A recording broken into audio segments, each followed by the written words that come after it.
Have you ever wondered what it means when history falls silent? Between the pages of ancient texts, between the stories we know by heart, there lie 18 quiet years that no scribe thought to record. Tonight, as you settle into rest, let us walk gently through those unwritten seasons. When a young man named Jesus lived simply among the hills of Nazareth, his days unmarked by miracles, his nights untroubled by crowds seeking healing. Stay with this moment for a while, and let the answer reveal itself slowly, like dawn spreading across ancient olive groves, bringing you peace as it unfolds. Picture, if you will, the morning mist rising from the Sea of Galilee, drifting westward toward the limestone hills where Nazareth sits nestled like a quiet secret.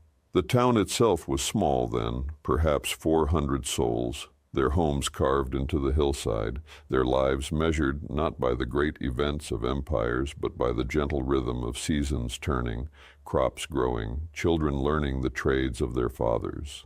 In this place, where the scent of wild herbs mixed with the sound of wooden tools against stone, where olive trees cast their silver shadows across dusty paths, a young man worked beside his father. His hands, which would one day bless bread and heal the sick, learned first the weight of cedar beams, the resistance of olive wood, the satisfaction of joints fitted perfectly together. The world beyond Nazareth moved with the measured pace of Roman efficiency and Herodian ambition. But here in this village, time flowed differently. Here the sound of hammers and planes marked the hours more surely than any sundial. Joseph the carpenter had learned his craft from his father and his father before him, and now he taught his son the ancient ways of working with hands and heart together. These were the years when Rome's roads stretched ever further, when Herod Antipas rebuilt Sepphoris just an hour's walk to the north, when caravans carried spices and stories from distant lands. Yet in the workshop of Joseph, time moved as it always had, marked by the completion of a table, the hanging of a door, the careful shaping of a yoke that would rest easy on the shoulders of oxen. It was during these unhurried years that Jesus learned not just the carpenter's trade, but the carpenter's patience. Watch him as he selects wood for a project, running his fingers along the grain, feeling for the hidden flaws that might cause a beam to crack under weight. See him as he measures twice and cuts once, understanding that hasty work brings only sorrow. The people of Nazareth grew accustomed to seeing him in the marketplace, purchasing tools or delivering finished work.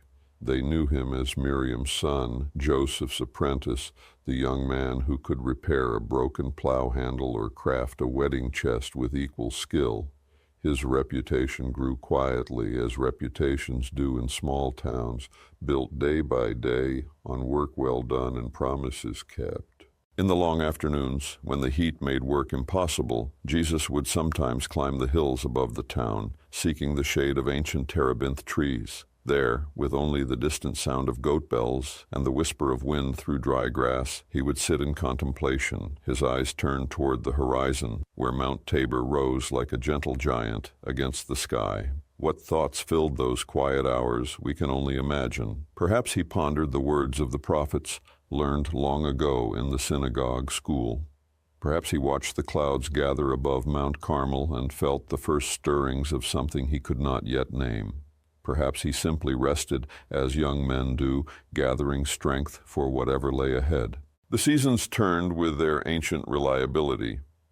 In autumn, he would join the olive harvest, climbing among the silver-green branches, filling baskets with the precious fruit that would sustain the family through winter. His hands grew familiar with the rhythm of the harvest, the patient gathering that spoke of trust in tomorrow's bread. Winter brought different rhythms. Short days meant longer hours by lamplight, but also time for deeper reflection. The cold hillside winds would rattle the shutters, but inside, the steady work of planning and preparation created a warmth that had nothing to do with fire.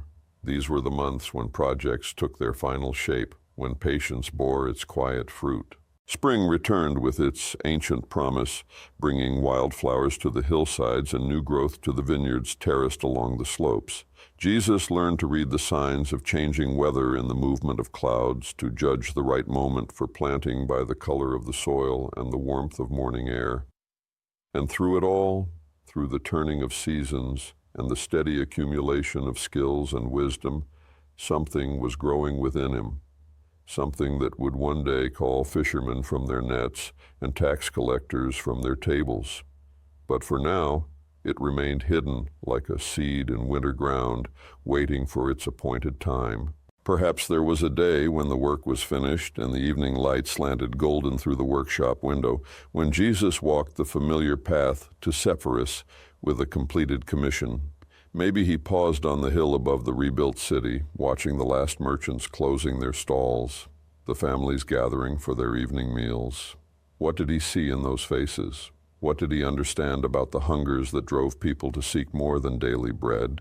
The neighbors of Nazareth, had they been asked, might have described Jesus as a capable young man, reliable and skilled, perhaps a bit more given to thoughtfulness than most, but otherwise unremarkable. They could not have imagined that in their midst lived one whose words would outlast the very stones of Jerusalem, whose influence would spread to lands whose names they had never heard. But perhaps this is the deepest mystery of those silent years. In choosing to live them quietly, in learning the patience of honest labor, in growing strong through seasons of hiddenness, Jesus was preparing for something that no amount of dramatic preparation could have achieved.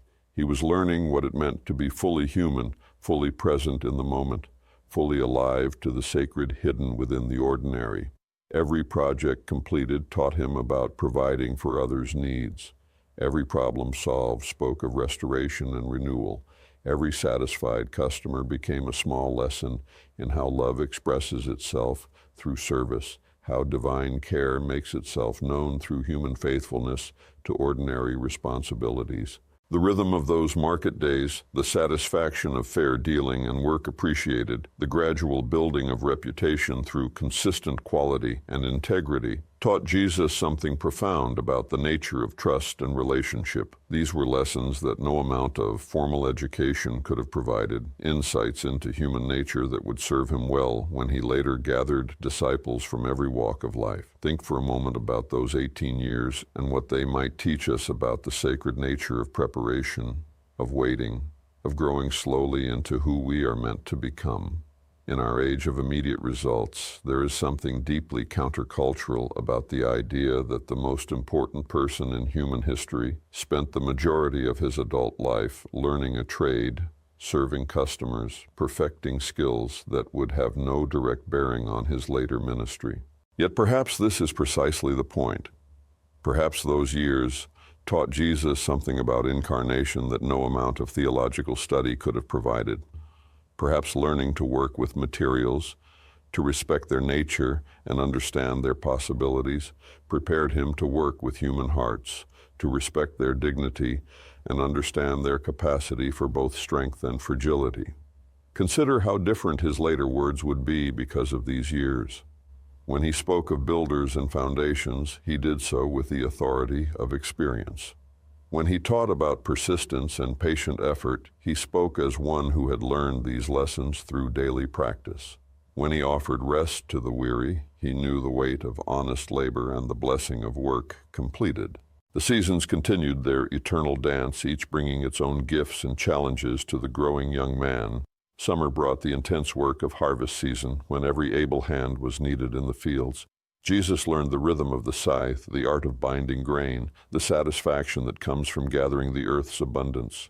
His back grew strong from bending to the work, his hands sure from handling the tools of harvest. There were wedding seasons, too, when the workshop would be busy with commissions for marriage chests and household furniture. Jesus learned the joy of creating something that would be part of a family's story for generations, understanding how the work of his hands would witness countless meals shared, children born, stories told around the family table. The grape harvests taught him about transformation, how the simple fruit of the vine could become something that brought joy to celebrations and comfort to the sorrowful. He would watch the village elders testing the grapes for ripeness, noting how they knew by sight and touch when the moment had come for gathering. Time, he learned, had its own wisdom that could not be hurried. During the long evenings of winter, when the day's work was done and the family gathered around the oil lamp, Jesus would listen to the stories of his people. Joseph would tell tales of the great craftsmen of Israel, of the builders of Solomon's temple, of the skill and devotion that went into creating sacred spaces.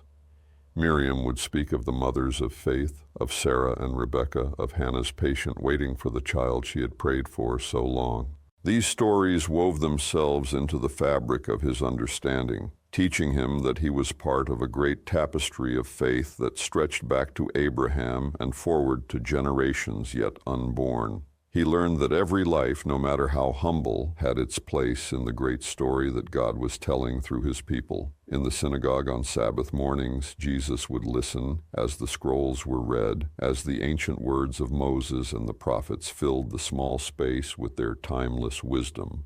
He heard about the exile and the return, about the faithfulness of God through centuries of wandering and waiting.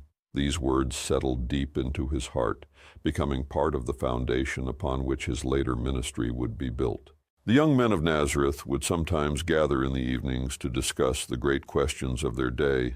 They talked about the Romans and their heavy taxes, about the hopes for a Messiah who would restore Israel's fortunes, about the meaning of the ancient prophecies, and when they might be fulfilled. Jesus listened more than he spoke, but when he did offer his thoughts, the others found themselves strangely moved by the depth of his understanding. There were times of sorrow, too, as there are in every life. When elderly neighbors passed away, Jesus helped to build the simple boxes that would carry them to their final rest. He learned about grief and comfort, about the way communities gather to support one another in times of loss. He saw how faith sustained people through their darkest hours, how hope persisted even in the face of death. He witnessed the struggles of families dealing with sickness, with crop failures, with the countless challenges that marked ordinary human existence. In these experiences, he began to understand the deep hunger that existed in every human heart for healing, for peace, for the assurance that their lives had meaning and purpose beyond the daily struggle for survival. As the years passed, Jesus grew in wisdom and stature, as the scriptures would later record. But this growth was not dramatic or sudden. It was the slow, steady development that comes from faithful attention to the tasks at hand, from listening carefully to the lessons that life itself provides, from remaining open to the working of God's Spirit in the most ordinary of circumstances. The workshop became for him a place of meditation as much as labor, in the repetitive motions of planing and sanding, in the patient fitting of joints, in the careful selection of materials. He found a rhythm that connected him to something deeper than the immediate task. The work of his hands became a form of prayer, a way of participating in the ongoing work of creation itself. He learned to see in wood the history of the tree from which it came, to understand how sun and rain and soil had shaped its grain, how wind and weather had tested its strength. This taught him to see the history written in human faces as well, to understand how joy and sorrow, hope and disappointment had shaped the people he encountered in the marketplace and the synagogue. Tonight, as you rest, let your mind linger in that workshop in Nazareth, where the scent of cedar shavings mingles with the soft light of oil lamps, where the sound of gentle work echoes against stone walls, where a young man learns patience and skill and the deep contentment that comes from serving others through faithful work. Feel the peace of those unhurried years settling around you like a warm cloak.